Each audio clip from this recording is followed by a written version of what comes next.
Ba-da-da-ba-da, ba-da-da, ba-da-da-da-da, Hi, ba-da-da, ba-da-da-da-da. friends. We are here. We are gathered here today to discuss the 1998 version of Parent Trap. I'm your co-host for the evening, Julia Washington. I host Pop Culture Makes Me Jealous, where we analyze pop culture through the lens of race or gender, and sometimes both. And I'm joined by...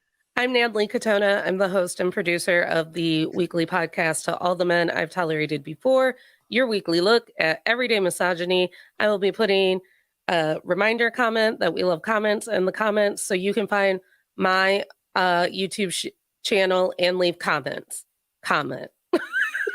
leave comments. And because we're using a third-party user, we don't know that you're here. So you have to comment to let us know that you are here if you'd like us to have you included in the conversation.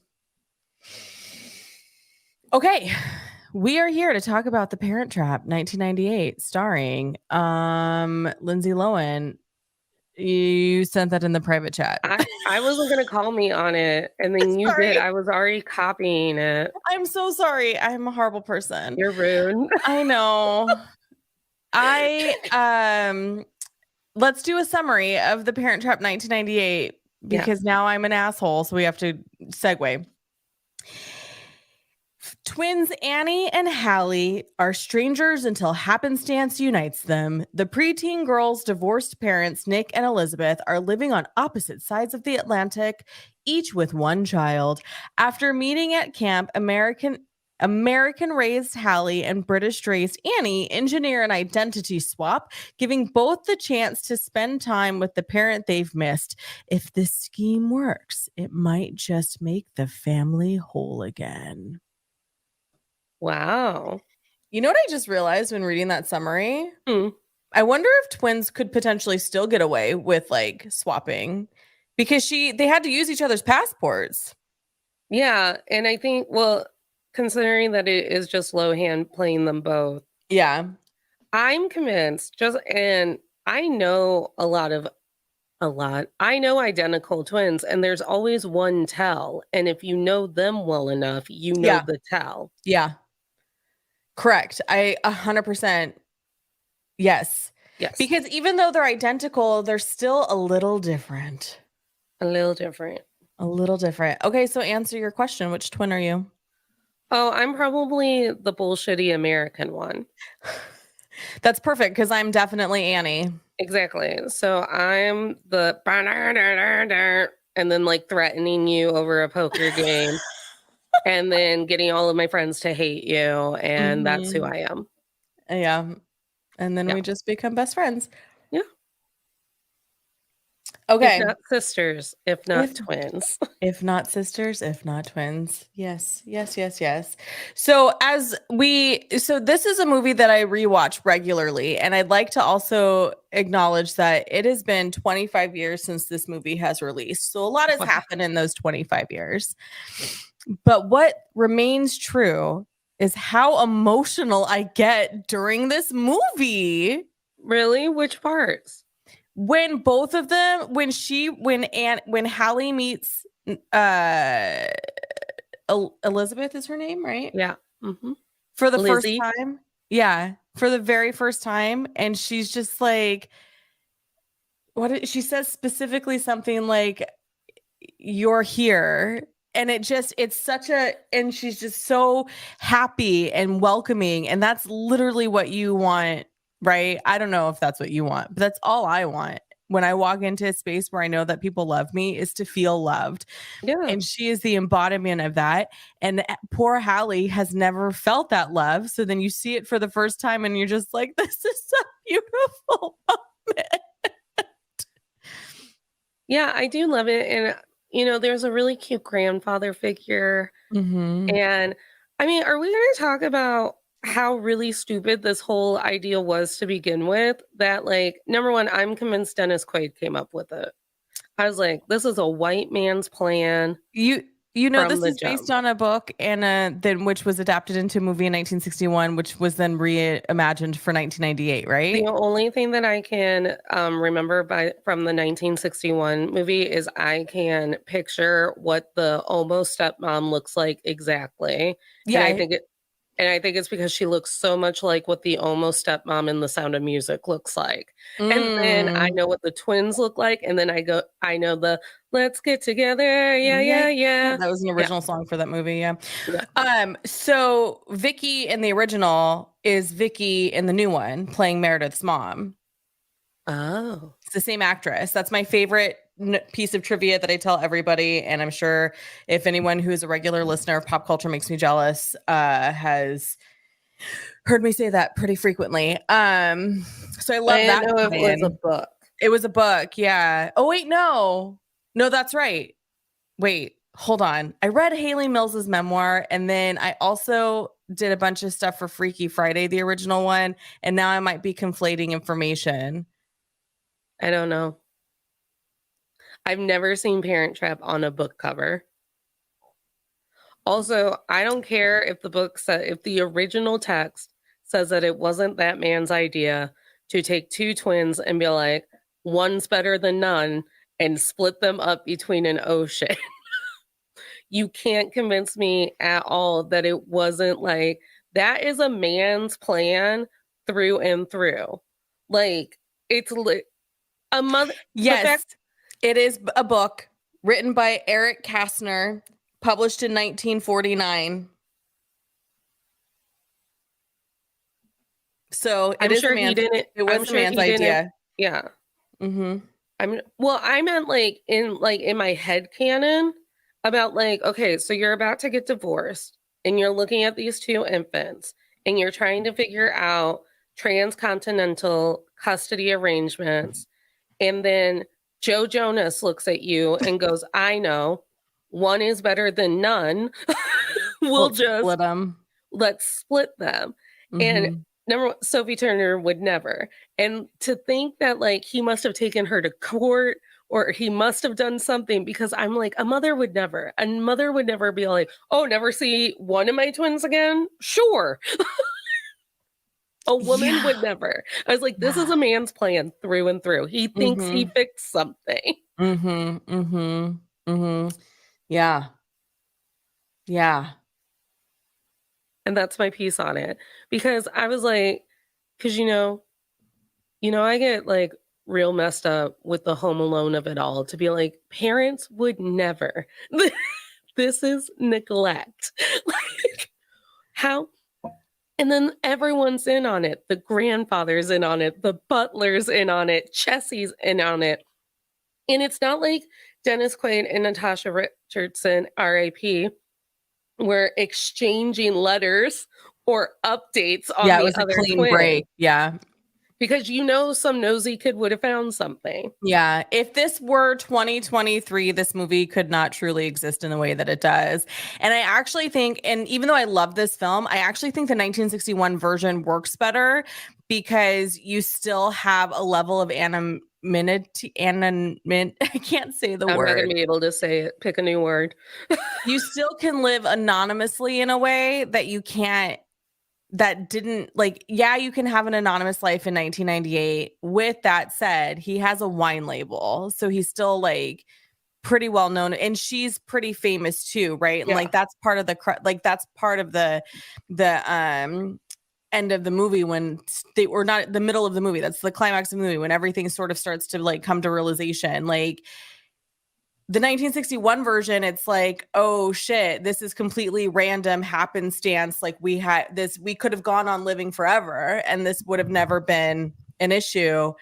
But in the 1998 version, it's a miracle. It only happened when they were 11 and not Right. sooner.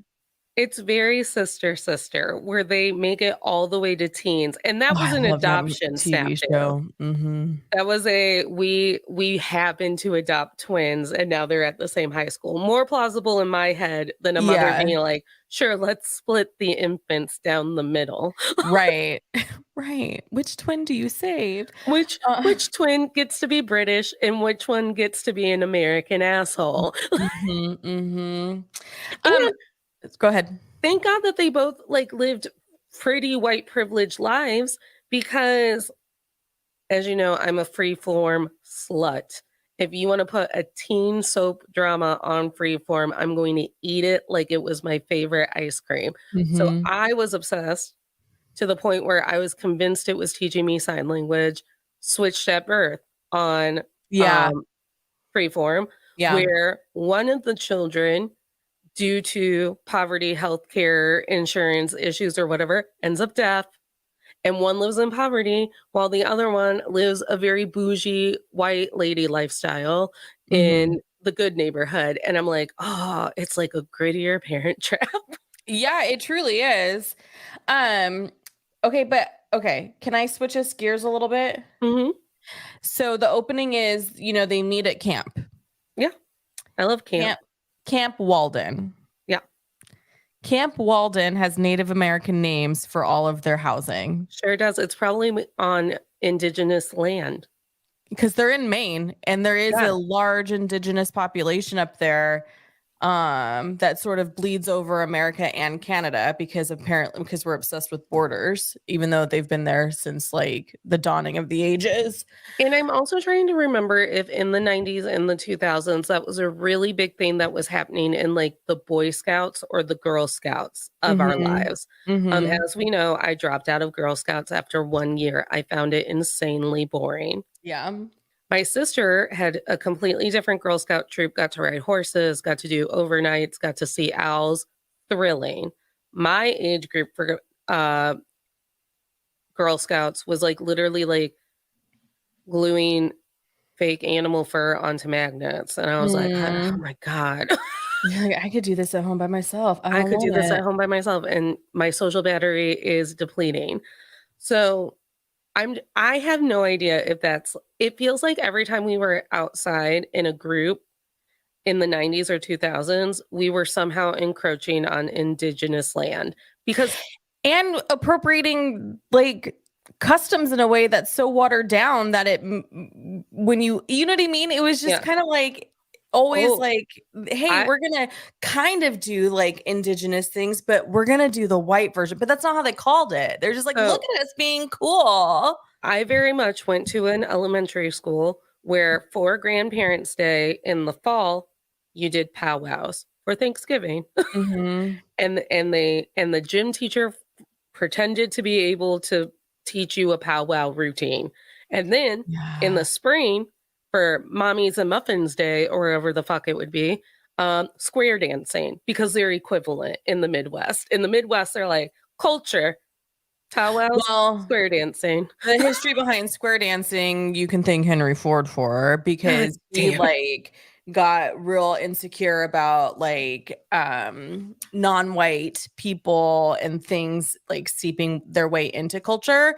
So he was like, you know how we can ensure good white values? Square dancing. And Dancing in a to this day, square. it's still required curriculum in physical Yeah. education classes. So that's Yeah. like the watered down version. It's like way more uh sinister than what I've offered, but that's your Reader's Digest version, I guess. Also, do you want to know how much you don't want to be a third grader do-si doing with another third grader? Touching some gross boy from your Yeah. computer class? You don't Yeah. want to. No. Um, and every field trip I went to, and I didn't know if this was just like a Midwest thing or if every state, because every state kicked out indigenous people, Mhm. had this too. Every one of my outdoor field trips had like white people telling me about indigenous Native American culture and the tribes that lived on the land that we were standing on. But there would also be like a farm. It's like, so this is where the settlers lived. This is Bessie, the cow. And I'd be Mhm. like, oh, the cow. And then they'd be like, try this maple syrup. We tapped it from the tree today. And that would be the only thing you got to eat that day. And I was a fat kid and I was like, my blood sugar is crashing. And you just put a little bit of maple syrup on my finger and went, that'll do you until you're back on the bus. Right. And then we're tramping through the woods to the indigenous camp to be all like, and then this is where the indigenous people lived. And it's like a fire pit and like a patch of like a hammock type thing. Yeah. And I'm like, this is a lot of white people teaching me about not white people. Yeah, and it's interesting too because we're not here to compare the original to the 1998 version. Just the original is seared into my brain because I'm convinced my mother wanted to be Haley Mills at some point in her life and have her career. We like even in the original, they're like there's a neighboring camp that's boys, and it also has a native name to it, and you're just like, what is going on in the middle of the 20th century to late 20th century that we are so obsessed, but we don't acknowledge the horrors of any of it? You know what I mean? Why are you acting like that doesn't happen in 2023? Look how white people love to chug a margarita during Cinco de Mayo. Yeah, no, I know that's true because white people definitely invented Taco Tuesday. Like that is not a thing. Like with white people tacos. Remember when TikTok was first brand new and they were like, and you'd like I love a white people taco because that's what me as a white person grew up with on Taco Tuesday, and it'd be like, white people tacos, gotta get my shredded lettuce for my white people tacos. And so think of Cinco de Mayo. Think of, Juneteenth had 2 years of people not bringing just their whiteness to it. But if you don't think that that's coming, it already is, because Walmart tried to do an ice cream for Juneteenth in a way that just felt really icky. I think it was Walmart. No, was it Ben & Jerry's that has one too? Or are we okay? Like Walmart, some, or maybe it's not specifically Walmart brand, but whoever found it was in Walmart. This ice cream company was literally trying to trademark Juneteenth for their ice cream. Like, it's egregious. So, I feel like the child's version of Cinco de Mayo, because you can't slam a margarita for Cinco de Mayo as a 4th grader, is we will inappropriately teach you the Thanksgiving story and how pilgrims loved the Indians until they didn't. Right. So yeah, so with like that opening scene with like Camp Walden, and then they're like, Allie James, you're in, I forget what the name was that that Janice rattled off. And I was just like, oh, this might be the only part of the movie that doesn't age well. Also, I'm a fairly recent ex-teacher. We're still not teaching it right in schools. Yeah. I had a teacher aide who was a man of color, and here I am talking about butter and like fucking log cabins or whatever. And he goes, sis, you're not gonna tell them what the colonizers did after they made their butter. And I was like, we have to get through this one reader, and then maybe we could have story time about what truly happened. Right. With the colonialists. Right. Right. And I told you that horrific, I've told you so many horrific stories about white people in Indiana just being like, we should be able to just make jokes and stories and mockeries of anything and everything that has to do with the fact that we're living on indigenous ground. Right. Take it all back. Take it from the white people. Yeah. One of the things though during those when they were at camp that like made me cringe as a parent was when she's like, here's a needle, I'm gonna pierce your ears, and it was like a dull looking needle, and she just lights a match for like just lit it on fire 3 seconds. It's like sterilized, and I was like, shit like that happens at camp. Have you not been to summer camp? No, I've never been to overnight camp. I've never been to sleepaway camp. I went to 6th grade camp because that was a school sanctioned thing. And then outside of that, because it was like you could go to Mexico on a missions trip, which is modern day colonization. So I wasn't going to do that. But as you know, punk rock was my life for a very long time. So to see this, and so what I've seen people pierce their own ears with needles. Mm-hmm. They were sharp.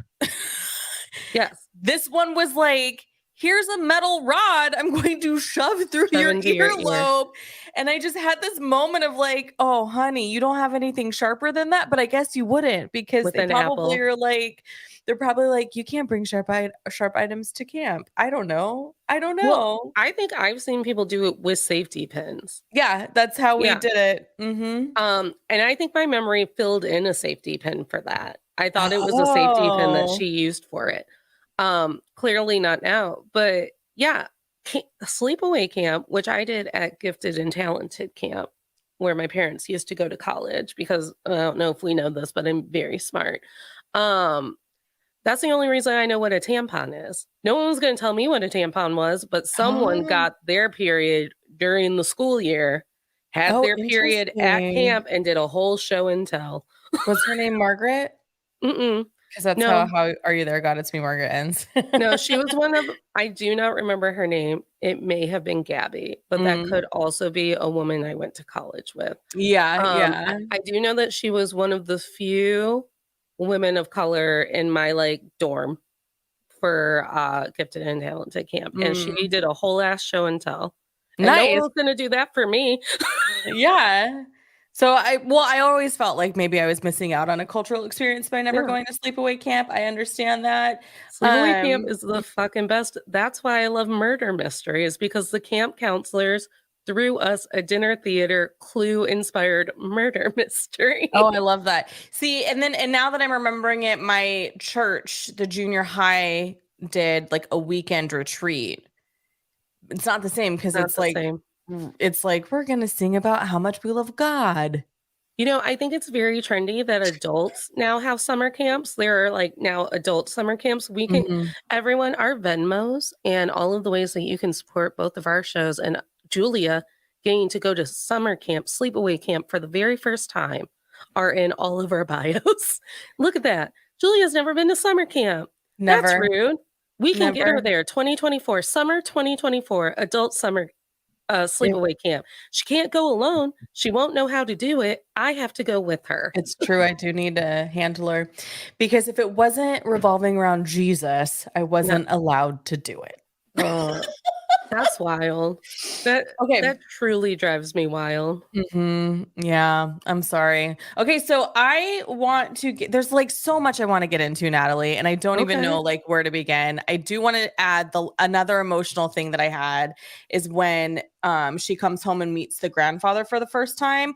That's one of my favorite scenes for a lot of reasons. And the main one is that is exactly how it's done in the 1961 version, and it's perfect because it still has the right modern vibe, but still feels nostalgic in a Mm-hmm. way that if you haven't seen the 61 version, you're still going to have all the feels and emotions. Even, I mean, down to the lines. Is that my girl? That tall, gangly thing?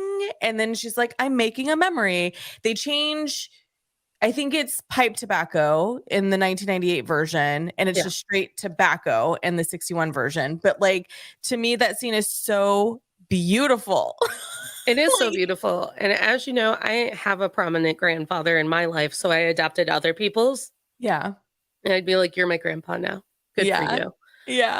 Um, but I never got to like smell someone else's grandpa and make a memory, or really smell my own grandfather's. Yeah. Yeah. It's just this tear jerky moment that if I don't know, there's something about it. Um, I also do want to say, I think that watching this movie on the heels of watching a Nora Ephron movie last week, and Nora Ephron is deemed like the queen of rom-coms, who like is a brilliant genius because she's been nominated so many times for her work and all these things. Nancy Meyers doesn't really get the same sort of clout that I think she deserves, because there are so many elements to Nancy Meyers movies that also kind of feel similar, not the same, but it's still very nostalgic for an old movies of old. There were so many scenes like when Natasha, that's her real name. When Elizabeth Lizzie. and Nick are in the basement in the wine cellar, and he's like showing her, have all the wine labels from that were served at our wedding, and you're just like, oh my god, that's so fucking romantic. But then she's like, I can't, and then backs up, and it's like a shadow on her face, and then it's illuminated across her. Like, that feels so old Hollywood, and there's so many moments like that, not just in this movie, but then in like almost every Nancy Meyers movie. Hit me with some other Nancy Meyers movies. Okay. It's Complicated, which isn't, I wouldn't necessarily recommend that hated one that movie. because Alec Baldwin is Alec Baldwin. I hated that movie. Um I very much did not like it. Yeah, and I don't blame you. She did all of The Father of the Brides. She did The Holiday. She did Something's Gotta Give. I don't think we have The Father of the Brides on our list. And how do we not? She did Baby Boom. Well, she wrote Baby Boom. I don't know if in terms of directing. She did. Oh, Parent Trap looks like it was her first her directorial debut, if you will. And maybe that's why she doesn't get the same like sort of standing that Nora Ephron gets, because her directing debut came later, but she's been writing stuff since the 80s. She wrote Baby Boom, for Christ's sake, the Diane Keaton movie. I don't think I've seen Baby Boom. Oh, it's a great film. Great film. I was thinking that watching this one after Freaky Friday made me realize that, to me, The Parent Trap is the standard for kids movies that also involve adults. Yeah. Or adult rom-coms that also involve kids. Yeah. And maybe that's why, in comparison, Freaky Friday feels so shallow, because Parent Trap lets you sit in the emotions, and it's not easy. It's not like, okay, Nick saw Lizzie and now they're in love. No, there's a whole other 45 minutes to the movie. Right. And then the way that they present the backstory is it's really simple and quick, but you get just enough to understand that there's a whole lot of complicated mess within those 11 years after everything sort of fell apart. I do feel like there is you and I've talked about this, because I'm going towards Meredith Blake now. I love Meredith Blake. So I have a couple of different points. The first one being, you and I talk about this all the time. They sidestep, but also sort of minimally address the age gap. Yeah. She's 26. 15 years? At minimum, because he's at least 40. He's at least 40. Oh. So she's 26 between Nick and Meredith, and then it is 15 years between Haley and Annie and Meredith, because they're 11. They're going to be 12, and in the fall. Oh, that's where I got 15. Yeah. And they've only been dating for 8 weeks. Like, this is fast. Well, and also, I don't think I realized as a child how much Chessie is on it. She's like, oh yeah, this young floozy flies in from somewhere. She knows Facebook. She's going to put your dad on the social media map. And next thing I know, they're kissing and fucking. And now she's going to marry him after 8 weeks. And I was like, oh no, that is gold digger behavior. Yeah, so they really set her up to be, because the message is always, well, the younger women are always seducing the older men. So they really set that up in this film. She is absolutely set up as the predator in this scenario. She is so sexually charged. The sexual charge of Meredith does not break until she has that one-on-one conversation with Hallie/Annie. Because up until then, every time you see Meredith, the music changes. There are close-ups on different parts of her body. She's in someone's lap. Yeah. And she is so sexually charged whenever she talks to Nick, because she's got a goal and she's going to get it. And I think that's what builds the stark contrast to be like, because, you know, I grew up with Jessica Rabbit. I was like, oh, sexy ladies are fun. Sexually charged ladies, that's who you want to be. But what makes your brain flip into, oh no, she's the villain mode is because as soon as Nick isn't in the picture, she's so goddamn mean to those kids. Right. Right. And it very much is that, like, oh, women can't cohabitate, they can't coexist regardless of their age, because why are you trying to compete with an 11-year-old? An 11-year-old. Like, that makes no sense. That's gross. Also, the way that Lindsay Lohan holds her own in those confrontations, 100%. Lindsay Lohan, the queen. I wish that she had had a different life, different parents, because she was so talented. I watched the behind, like, there is this how Lindsay turns into Annie and whatever. It's a special feature that how is she on code there. switches. Yeah. And so, like, just watching her be interviewed and like the way she's talking in those interviews, she's very skilled. Like, she knows she's not a dummy dumb for being 11 or whatever. She's very intelligent for an 11-year-old speaking about very technical things, right? Like, yeah. I couldn't have told you before I watched this anything about how they had to do the switcheroo. Like, I wouldn't have had the language at all. When I was a child, I was very old before I realized that Lindsay Lohan was not a twin.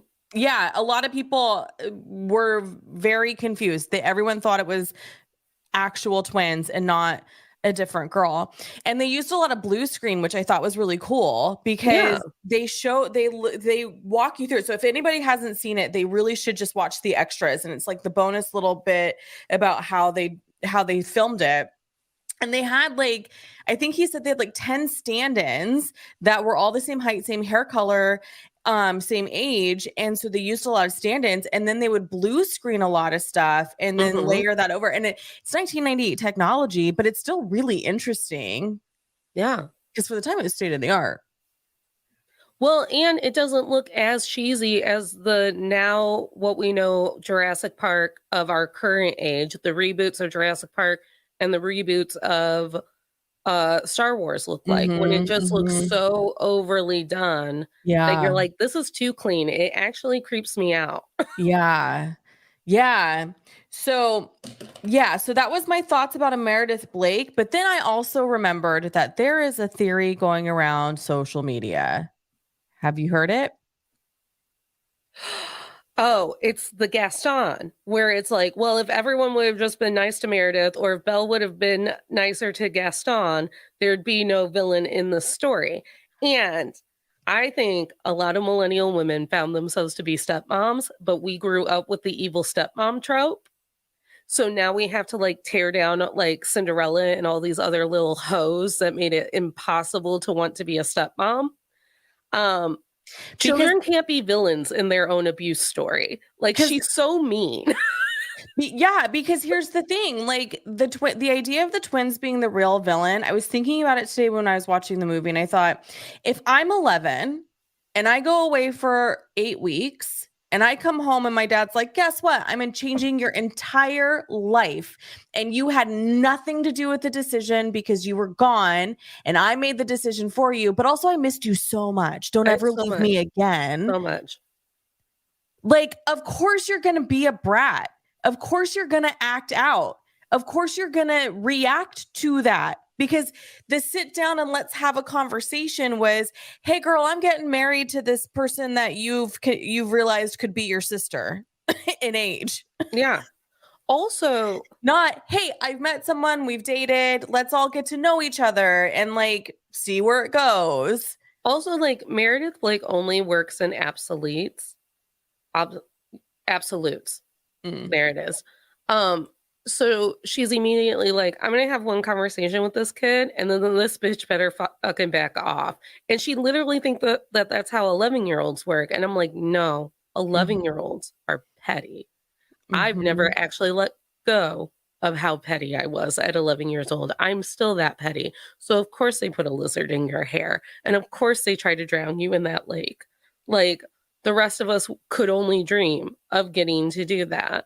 Yeah. And there was no like adult conversation between Nick and Meredith on how they were actually going to handle this. So in a way, Nick is also kind of the villain parent because it's like, so you just thought we'd bumble this and Chessie would take care of it. There's a lot of emotional baggage being handed to all of the women in this movie. Right. Because he's the charming one. Because the way we meet Nick at the airport is very old Hollywood, very romanticized, very much like coming home, feel good. Look at this handsome guy who's a dedicated dad.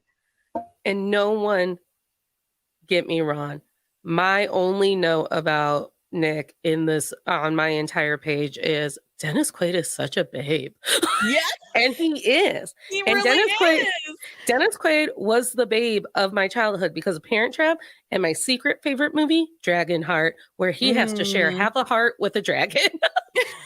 And the dragon's Sean Connery. Oh, I love Sean Connery. R.I.P.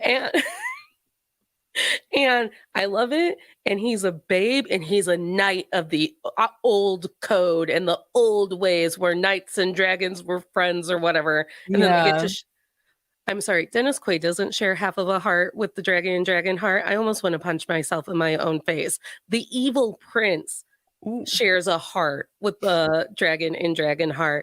And because he corrupts the heart and then they got to take care of him. Yeah. Dragonheart. It's a great film, everyone. Dennis Quaid, babe. Jerry Lee Lewis, babe. Well, and when you see him and Lizzie later sort of connect, like he clearly still has feelings for her. And always has. And like, you know, he sees her in the lobby and he's like, holy shit. And then he gets himself freshened up to go look for her. Like, and not in like a creepy sort of way. It's in a, oh my gosh, like I need to look good. I'm gonna go find her. She looked beautiful. What is she doing here? Like, oh, like heart fluttery kind of way. And Meredith is just, in my mind, villain. She's like super. Let me just say this. It makes me really upset when people are like, I'm going to send those children off to Switzerland and so I can have the men to myself. Because in the scenario with the guy being the primary care provider, it's probably going to be easy, right? To convince him that that's what's best. But me as the mom, like you were saying earlier, my kid turned 18 and went off to college and I'm still kind of like, do you really have to leave my house? Well, and Nick gives off really big, like, I don't even know what went wrong energy. Right. So it very much feels like, because Lizzie is like, he drives me crazy. And she's chain smoking and she has to have like 8 bottles of wine and a limo. And she's like, I cannot believe that I'm going to see him again. He infuriates me. Yeah.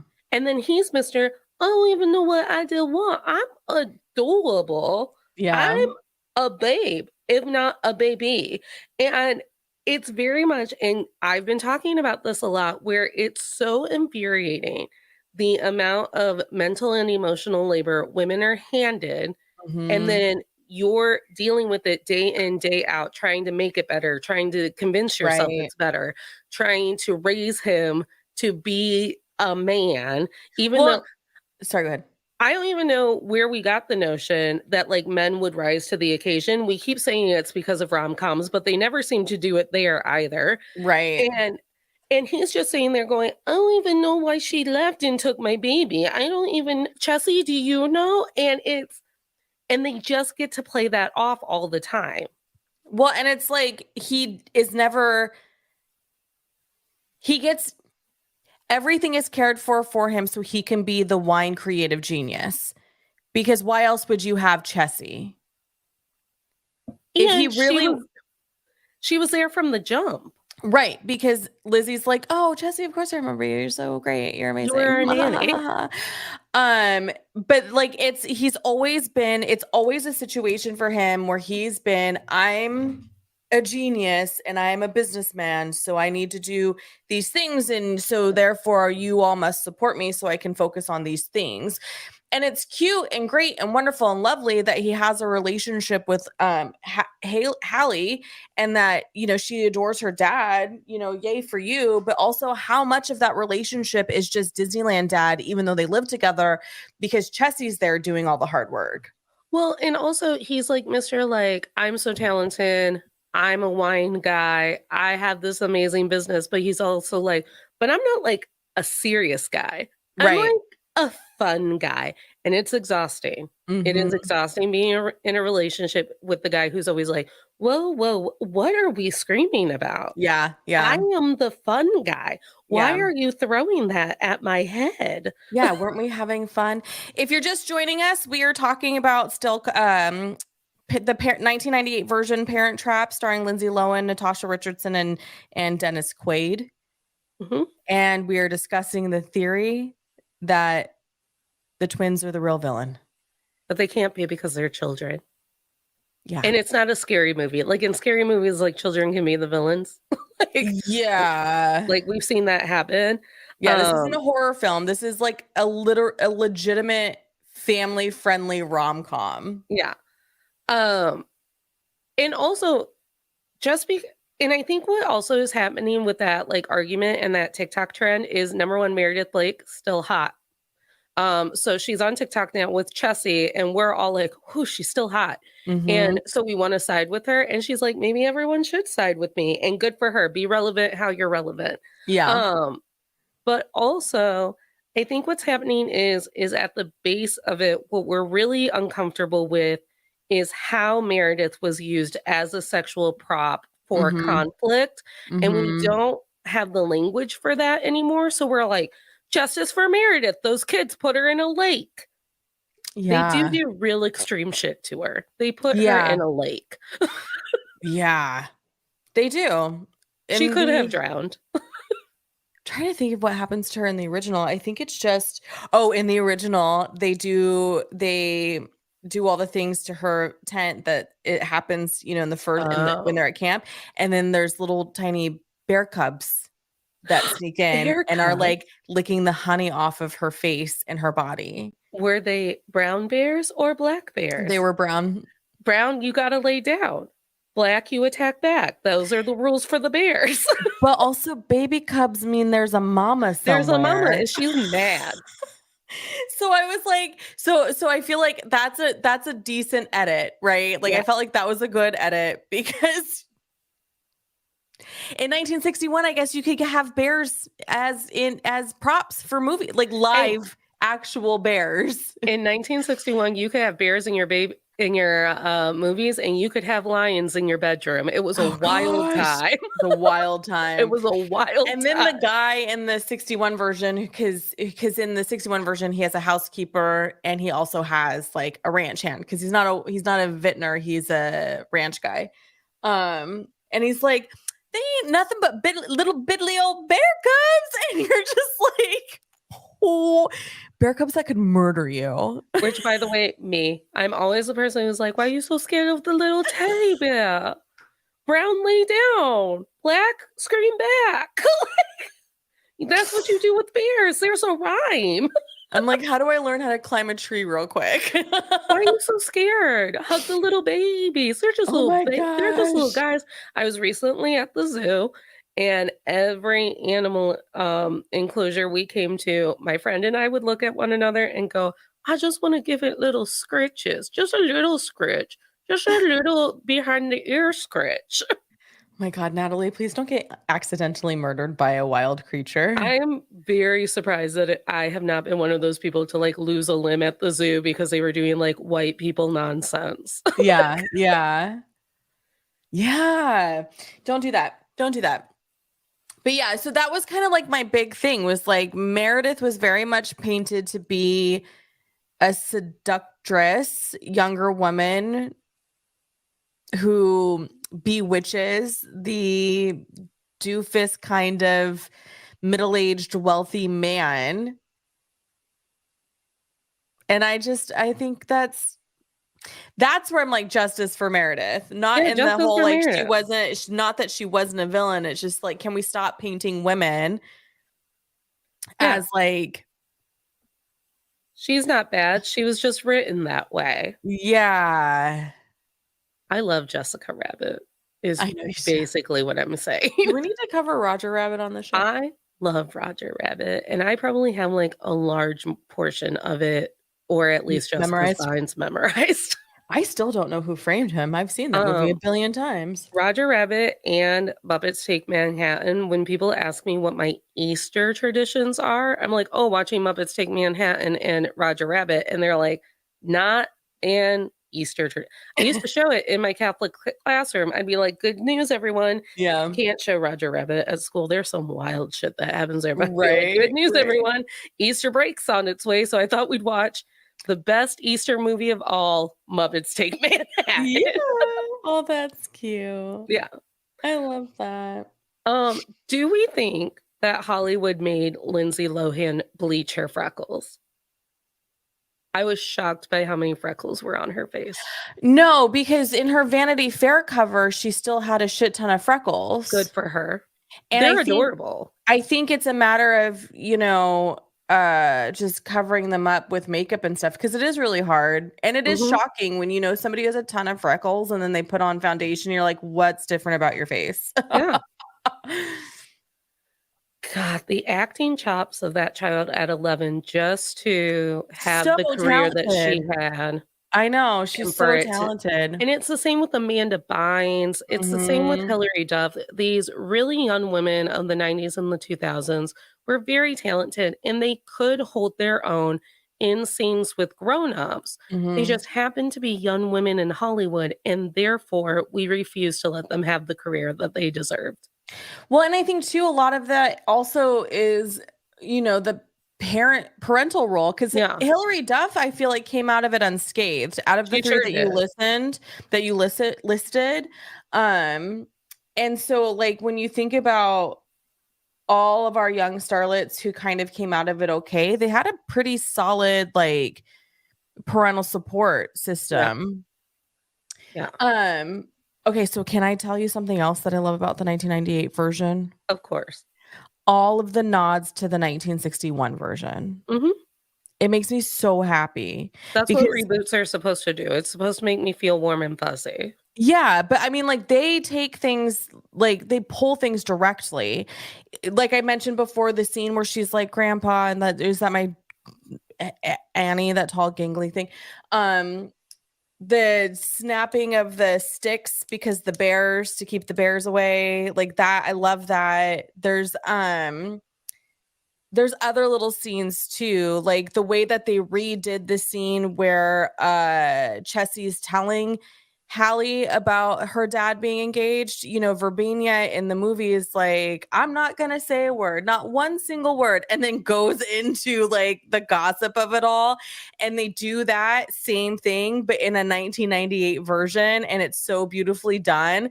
Like, this is such a wonderful example of how you do a reboot of a movie that still makes you feel all the things the 61 version did, but for a modern version. Like, it's such a wonderful nod to the original but keeping it relevant and modern. Like, these two movies stand alone to me. Like, they are two different movies completely, because the acting is different, the vibe's a little different, but yet they still could be their own family, if that makes any sense. No. It's like when people, it's like big sister, little sister. It's like when people make fun of me because I went and saw the last Jurassic Park, and they're like, but you hate Chris Pratt. And I was like, but the original 3 are coming back, and they're so fucking hot. Yeah.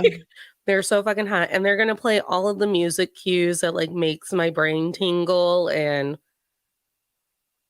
I like dinosaurs. Yeah. And I like to hump my chair whenever Jeff Goldblum's around. Look, he's right here. Oh, sexy Jeff Goldblum. Hey, sexy Jeff Goldblum. Hey, sexy Jeff Goldblum. God, I still can't get over that Gina Davis full on said, "This is my soulmate."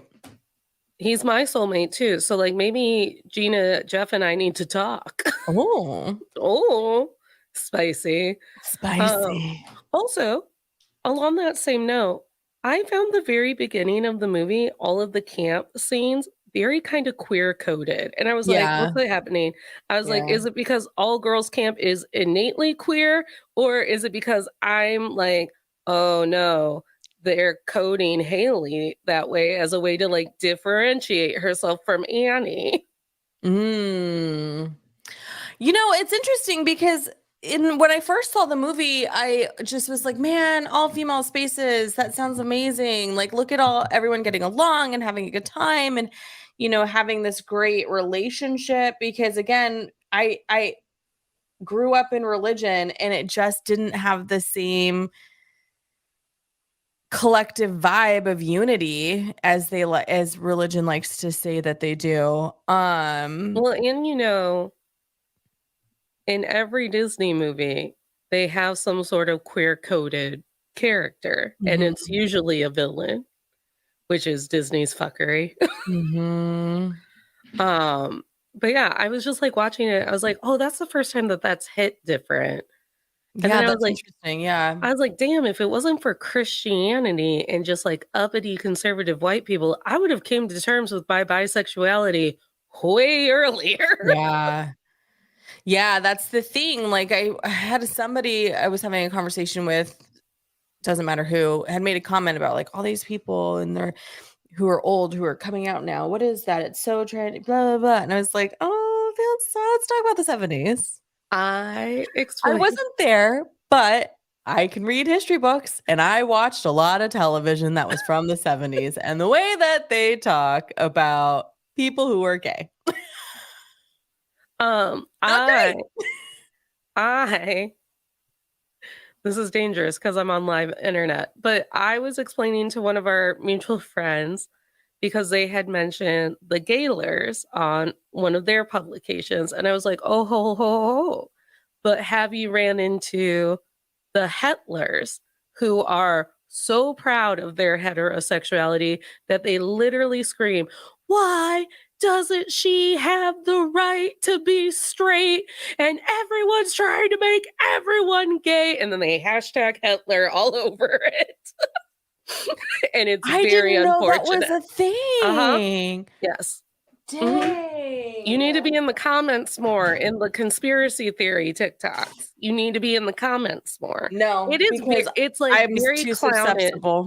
Go because ahead. as you know, like it's very clownish and comical on both sides, Mhm. but it's extremely like satirical and comical on that side because they're like just mad that maybe another person would be gay Yeah.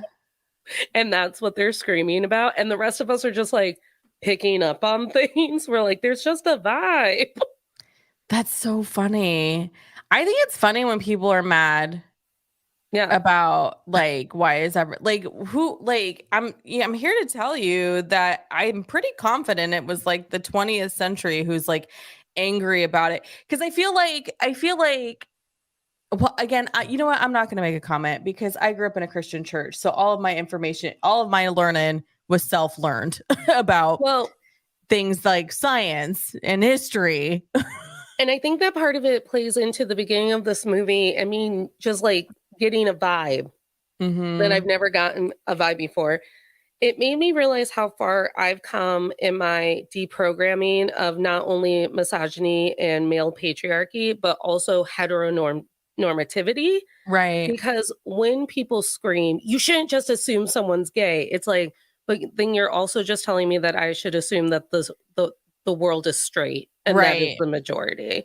Which I do hate that. I hate that we should just assume everyone's straight. Like Right.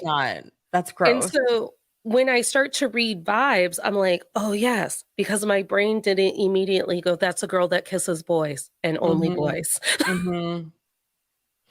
And I wonder too because Nancy Meyers is the director. She is a co-writer on this film. So again, at the hands of of a woman director, someone who's looking at camp through the lens of what would she want her daughters to attend? Hmm. Goes back to your theory of like pretty sure everyone's queer until they're not. Until they're not. Until someone smacks you about it or something. Yeah. Until someone says something really mean to you in a hotel lobby. Yeah. Yeah. Because I do think like that is something about being young that we take it for granted. And it's like it's the same argument for why babies can see ghosts. And it's because, well, their brain hasn't shut off to the ghost yet. So at some point through everyone's canon, there is a canon event where where a lot of people went, oh, you have to be straight. Straight is safe. Everyone is straight. It's a very straight world. And for some people, it didn't happen and they didn't have to deprogram, or it did happen and they deprogrammed earlier.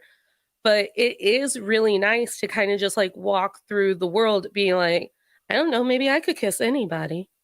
Maybe my hot tub at the Bachelor would just like look like a little potpourri party. It could be anybody.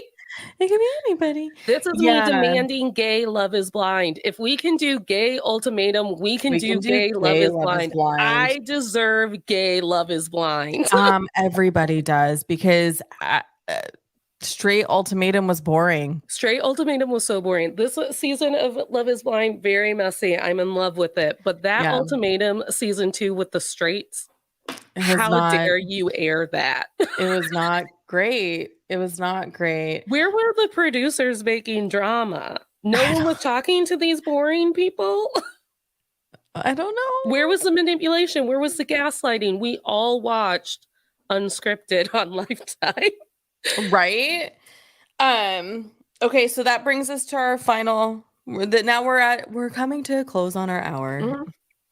And I need to know, Natalie, are you still comfy with Parent Trap? 100%. Number one, like, hey, Dennis Quaid, hey, I know that I said that you were the problem in the whole like switcheroo scenario, but you're adorable and you're a babe. And you're the reason why I listen to Jerry Lee Lewis's music, even though I had to watch you hit Winona Ryder. Yeah, 14-year-old Winona. 14-year-old Winona, or her character was 14. And it's literally seared in my brain, you shaking her while she's in her like nightgown. So anyways, I love you, Dennis Quaid. Always will.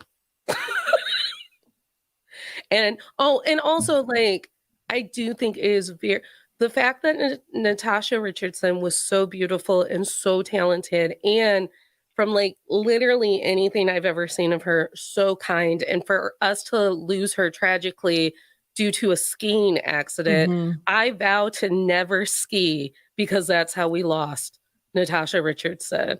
And so you can't make me. It is my platform. I vow to never step on skis, because why would I?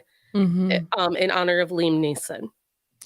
I think I said this in one of our group chats, that whenever one of her sons has reportedly said that whenever he's really missing her a lot, he watches Parent Trap, because that's the most like her in real life. She's so beautifully empathetic in this movie. She's just like beautiful. And like her mannerisms, the way she talks to the girls, even when she finds out about the switch, like you can just tell there was never a mean bone to her. So Natasha, you're missed. And Dennis, you're still a babe. So good for the two of you. Well done. Well done. And Chessie and Meredith, love what you two got going on. Besties in real life. Besties in real life. Here for it. Here for it. I also am very comfy still with this movie and will continue to watch it. It is one that I really do enjoy watching in the spring and summer for obvious reasons, because it's summer camp. But it makes me feel like if I didn't have such a heavy-handed religious growing up experience, that this could have been not like the switcheroo part, but like going to sleepaway camp and just like having pals. Jules, you have pals. I know I do, but like when it's just I'm currently reckoning with all of the religious stuff in my life, clearly, as you can tell. And I just spent the weekend. I did just spend the weekend with my two best friends from high school that we've known, and we've all known each other since technically junior high. So like, yes, but like But you never went to camp with those ladies, so it doesn't even count. Right, exactly. We've never been to camp together. We've never done anything sleepaway at all. We never rode our bikes to the next town over and ran into a grifter on the street. No, but we did walk a lot to the AM PM, which is now at Starbucks. Oh, that beautiful Christina Milian song, "Somebody Hit the Lights so we can rock it day and night." I think every time I see an AM PM, which doesn't happen often in the Midwest, but should I be traveling and I see an AM PM, I'm always like, from AM to PM. I remember you, Christina Milian. Yeah. But yeah, it just makes me like kind of nostalgic in a way of like, that would have been nice to have had a like that, and not in like a bitter way, in like this is a nice little dreamland I can escape to from time to time. No, I had wild summers. I had wild unsupervised summers. I had 2 summers in camp. Camp's expensive now, so I would like to remind everyone that Jules has never been to sleepaway camp. She's never been to summer camp, and she has no friends. You just heard her say it. And our Venmos and all of the ways to support our show and to make sure that our shows make money are in our links in our bios. And and if every person who runs into this donates $1, Jules and I may get to go to sleepaway camp, and Jules could maybe make her first friend. Who's in your house? No one's supposed to be in your house. I don't know. Okay, great. Ghosts. I don't know if it's Josephine or if someone's stopping by. Well, here's Penelope. You want to come here at the tail end? I'm just going to assume it was Josephine. It was probably the dog. She has a collar that doesn't make, like, tags that don't make noise because I can't stand the sound of it hitting the bowl. Look right into TikTok's eyes, Penelope. I love that you clocked. She was like, "Hey, TikTok." What up, TikTok? Also, I appreciate that you clocked that I thought for a moment I wasn't alone in my house. Here I am doing my little commercial. And I look over at you and you're just like, I was like, who the fuck's in your house? We Natalie, always thought it would be me murdered live on the internet, and here we are. We are. Natalie, why don't you tell our friends what's coming up for you this week and where they can find you and support you? Hey everyone, it's the last week of the month, which means that in order to get a full episode of To All the Men I've tolerated, you've tolerated, we've tolerated, before, you have to join the Patreon. Good news. You could have a 7-day free trial for all of our tiers and binge all of the bonus episodes. The one that we release in September is a doozy. It is about Johnny Depp and Amber Heard all over again.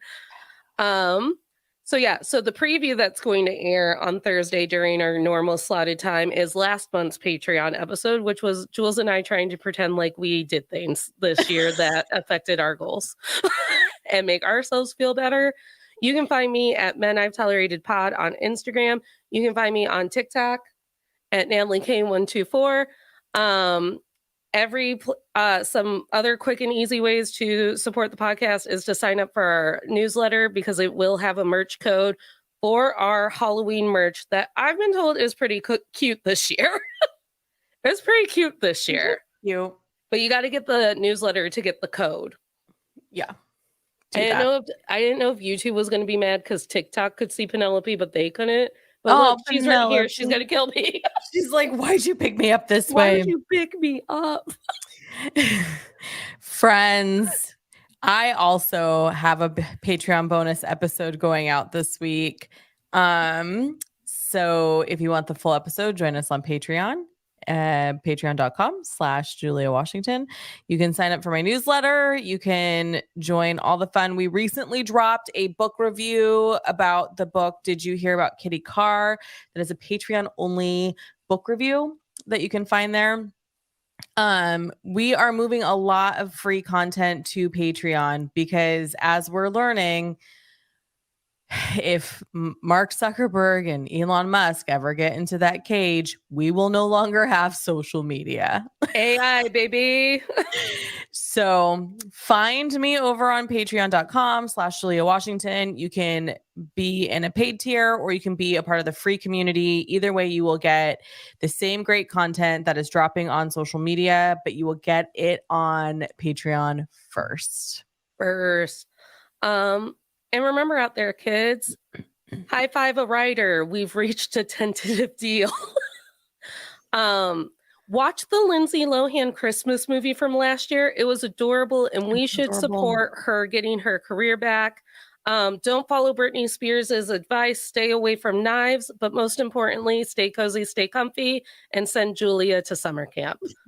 Bye, friends. We'll see you next time for Armageddon on my channel. I forgot to plug that too. Next week, Armageddon on the Men I've Tolerated Pods YouTube channel. Find us there or be square.